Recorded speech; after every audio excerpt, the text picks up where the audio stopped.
Hello दोस्तों, class 11th का physics जो है सरल रेखा में गति चैप्टर स्टार्ट हो रहा है और एनसीईआरटी जो है बुक उसके माध्यम से उसके बेस्ड पर ये पढ़ाया जा रहा है। देखिए लेसन 3 जो है, तो देखिए विरामावस्था क्या होता है। विरामावस्था वह स्थिति होती है जिसमें कोई वस्तु हिल डुल नहीं सकती है, ठीक है, जहाँ है वहीं पे बनी रहती है। तो देखिए इसको डिफाइन कैसे करेंगे। यदि किसी वस्तु की स्थिति में समय के साथ साथ कोई परिवर्तन नहीं होता है तो वह वस्तु विरामावस्था में कहलाती है। जैसे मेज पर रखी पुस्तक, बिजली के खंभे, ये सभी विरामावस्था में होते हैं। ठीक है, आगे देखिए गत्यावस्था। देखिए गत्यावस्था वह स्थिति होती है जिसमें कोई वस्तु स्थिर नहीं रहता है, एक जगह से दूसरी जगह तक वो हमेशा चलता रहता है। तो देखिए इसको कैसे डिफाइन करते हैं। यदि किसी वस्तु की स्थिति समय के सापेक्ष परिवर्तित होती है तो वस्तु की यह स्थिति गत्यावस्था कहलाती है। जैसे गतिमान हवाई जहाज, उड़ता हुआ पतंग। अब देखिए गति के प्रकार, गति टाइप्स ऑफ मोशन। ठीक है, देखिए किसी वस्तु में 3 प्रकार की गति हो सकती है। कौन कौन? स्थानांतरी गति। देखिए इसको कैसे कहते हैं। ऐसी गति जिसमें पिंड के सभी कण समान विस्थापन तय करे तो ऐसी गति स्थानांतर गति कहलाती है। अगला है घूर्णन गति। देखिए ऐसी गति जिसमें कोई पिंड एक निश्चित अक्ष के परितः या किसी निश्चित अक्ष के चारों ओर वृत्ताकार पथ पर घूमता है तो उसे घूर्णन गति कहते हैं।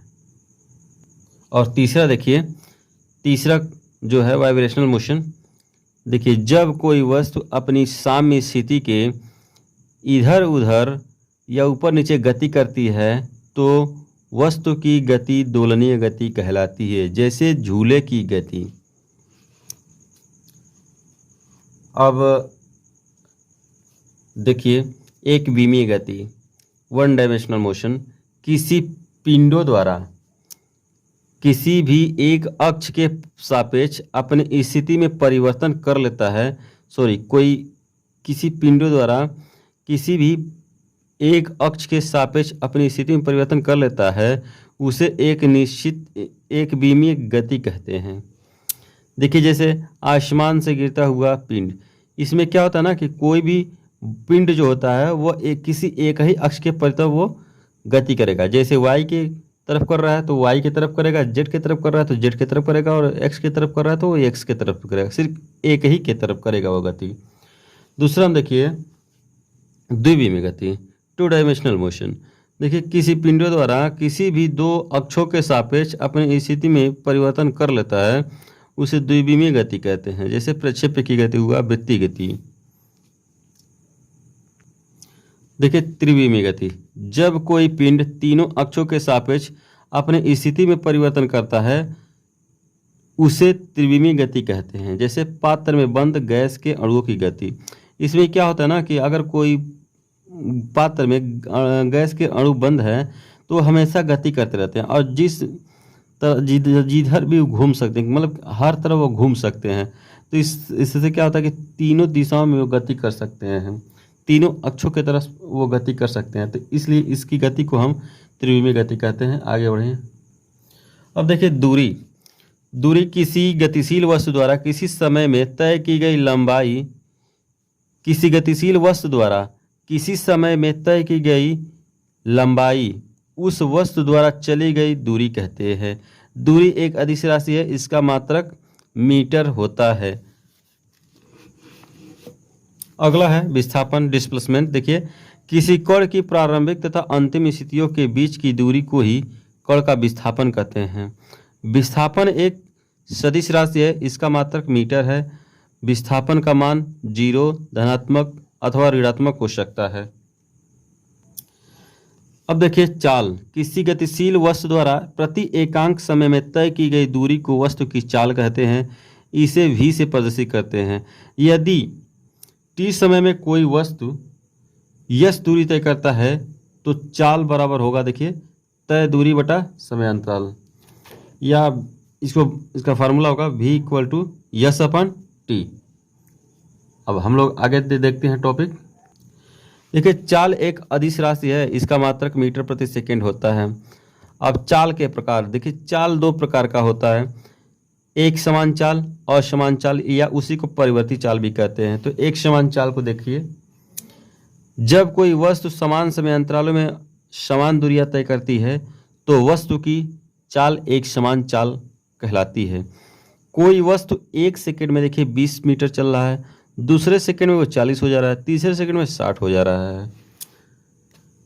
अब देखिए दूरी तय करता है, तो प्रत्येक सेकंड में वो 20 मीटर की समान दूरी तय करता है, यह एक समान चाल है।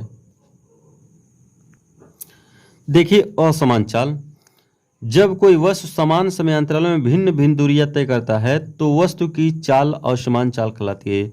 इसमें देखिए एक सेकंड में 20 चल दे रहा है, फिर दूसरे सेकंड में 50 हो जा रहा है, तीसरे सेकंड में 65 हो जा रहा है। इस तरह से ये दूरियां जो है ना घट बढ़ रही है, तो इसकी चाल, इस प्रकार के चाल को हम असमान चाल कहते हैं। अगला देखिए औसत चाल। देखिए किसी गतिशील वस्तु द्वारा तय की गई कुल दूरी तथा दूरी तय करने में लगा कुल समय के अनुपात को औसत चाल कहते हैं। औसत चाल का सूत्र होता है कुल दूरी बटा कुल समय। और देखिए औसत चाल का मात्रक मीटर प्रति सेकंड होता है। औसत चाल को v बार से प्रदर्शित करते हैं, तो v बार बराबर होता है डेल्टा एस अपन डेल्टा टी। देखिए यदि कई वस्तु S1 S1 S1 S2 S3 दूरियां V1 V2 V3 चाल से तय करती हैं, तो कुल दूरी हो जाएगा S1 plus S2 plus S3 and so on आगे तक, और कुल समय हो जाएगा T1 plus T2 plus T3 आगे तक। औसत चाल बराबर कुल सूत्र, देखिए सूत्र होता है औसत चाल बराबर कुल तय दूरी बटा समय। तो ये सब कुल दूरी रख देंगे और कुल समय रख देंगे, तो इस तरह से औसत चाल का जो है फार्मूला हमको मिल जाएगा। आगे बढ़ते हैं। अगला जो है तात्क्षणिक या तात्कालिक चाल। देखिए जब कोई वस्तु असमान गति करता है तो वस्तु की चाल परिवर्ती चाल होती है। परिवर्ती चाल से गतिमान वस्तु किसी विशेष क्षण पर चाल को वस्तु की तात्क्षणिक चाल कहते हैं। अगला देखिए वेग। किसी गतिशील वस्तु द्वारा एक निश्चित दिशा में एकांक समय में तय की गई दूरी को वस्तु का वेग कहते हैं।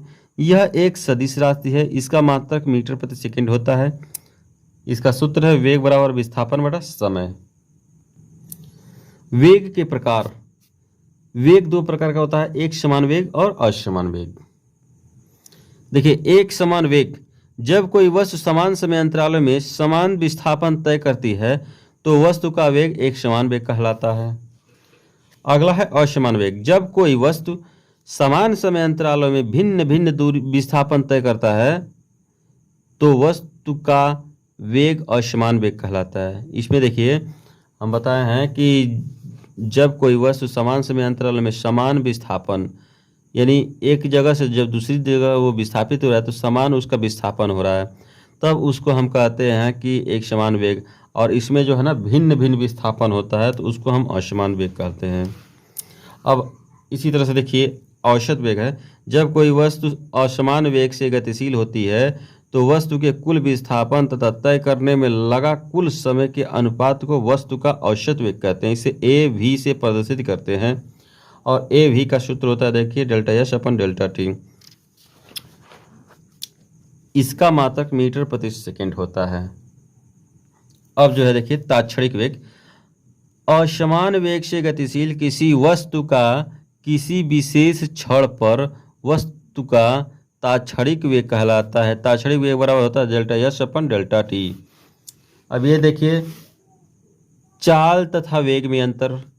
देखिए चाल में यह एक अदिश राशि है, इसमें देखिए यह एक सदिश राशि है। चाल सदैव धनात्मक होती है, यह धनात्मक, ऋणात्मक तथा शून्य भी हो सकती है। एकांक समय में वस्तु द्वारा तय दूरी को चाल कहते हैं। एकांक समय में वस्तु द्वारा विस्थापन को वेग कहते हैं। अगला है वस्तु का वेग बदलने पर यह आवश्यक नहीं कि उसकी चाल भी बदल जाए। इसमें देखिए वस्तु की चाल बदलने पर यह आवश्यक है कि उसका वेग बदल जाए। देखिए त्वरण एक्सेलरेशन। किसी गतिशील वस्तु के वेग परिवर्तन की दर को ही हम त्वरण कहते हैं। इसे वेक्टर ए से प्रदर्शित करते हैं। त्वरण का मात्रक मीटर प्रति सेकंड स्क्वायर होता है। त्वरण बराबर का सूत्र होता है vector u minus vector v upon delta T. औसत त्वरण को देखिए किसे कहते हैं, औसत त्वरण। जब कोई परिवर्तित त्वरण से गतिशील होती है, जब कोई वस्तु परिवर्तित त्वरण से गतिशील होती है तो किसी निश्चित समय में वेग परिवर्तन तथा समय के अनुपात को ही वस्तु का औसत त्वरण कहते हैं। औसत त्वरण ए भी या ए भी इक्वल टू होता है v2 माइनस v1 अपन t2 माइनस t1 होता है। ठीक है, देखिए तात्क्षणिक त्वरण। जब कोई वस्तु परिवर्तित त्वरण से गतिमान होती है तो किसी क्षण पर वस्तु का त्वरण तात्क्षणिक त्वरण कहलाता है। इसका सूत्र ये होता है। प्यारे बच्चों, ये जो वीडियो है मैं जो अपलोड कर रहा हूँ, यह तीसरा चैप्टर जो है एनसीईआरटी का, ये फर्स्ट पार्ट वीडियो है। अगला पार्ट हम जल्द ही अवेलेबल कराएंगे आपको। तो प्यारे बच्चों, ये मेरा पढ़ाया हुआ कैसा लग रहा है कमेंट के माध्यम से मुझे सूचित करें। Thank you for watching this video.